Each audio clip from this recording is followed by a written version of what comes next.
Welcome to the second edition of Sound and Communications VIEWpoint. I'm Carl Adams with CCS Presentation Systems, and I'm here with David Allen from Computrac Interactive Solutions, an RM Group company. We left the show, we're talking about the bid process, and we're going to continue that conversation today. Bid process for you, David. Well, obviously, Carl, one of the key ingredients to being successful in the business model for K-12 space is to be able to respond to the different pieces of documentation that we call bids, RFPs, and RFQs. There's a definite difference between the three, right?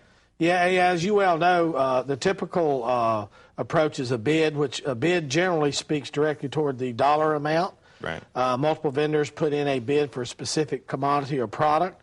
Generally, that's awarded to the lowest vendor who puts that bid in. Right. But as we move more into the K-12 classroom with audiovisual technologies, it's become much more about the quality of the product, the service level, the training. So we move more toward an RFQ, RFP process. Many times an RFQ is, as you well know, is a request for query. Right. Have you experienced much of that? Oh, absolutely. You get, and the difference is that I think, and maybe it's different for you guys, but I think when you're dealing with district-wide implementations, it's that large number that requires that bid. But a lot of times when you're talking about school controlled funds, site controlled funds, that's when they'll go into an RFQ or an RFP because they've got a smaller dollar value, so they can justify doing that with that type of proposal.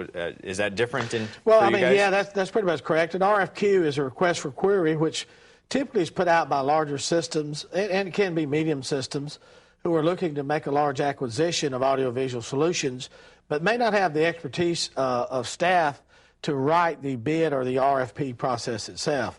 Right. The RFP being a request for proposal. So sometimes you see an RFQ come out ahead of that, and that says, hey, educate me about what you have out there as a product solution. Yeah, and that's where you really got to be in the driver's seat. I think that's when you really take it as an integrator. You really got to take the lead on that and prepare an RFP. I mean, part of that process is figuring out how to put yourself in the right place. Would you agree? Well, I think, yeah, the RFQ process allows the customer, the client, and typically it's many times the IT department, as we talked about earlier, as well as the curriculum department, sitting down, looking at request for query, and looking at what the different vendors submit back as their proposed solution. Right. From that, they develop out, the customer does, an RFP, request for proposal. They'll put that out on the street of the best of breed products that includes services and training and support and those types of things. I was just going to say service and support and training. I think putting yourself together in a position where you can capitalize on providing them with a one-stop shop. I mean, even to the extent of maybe working with some outside vendors, something that you don't normally do. We've started working with electrical contractors.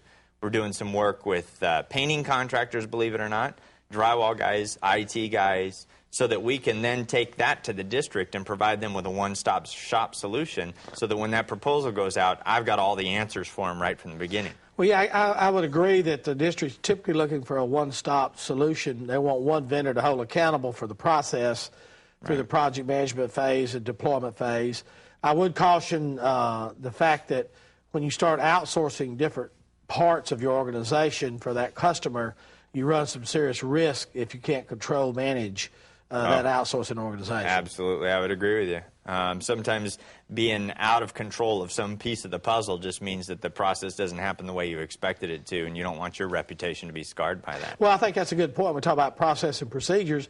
When you outsource to companies to do maybe installation or electrical or training or even service and support, your company's reputation hinges on their ability to execute and their ability to deliver the quality of service that the customer is looking for. Right.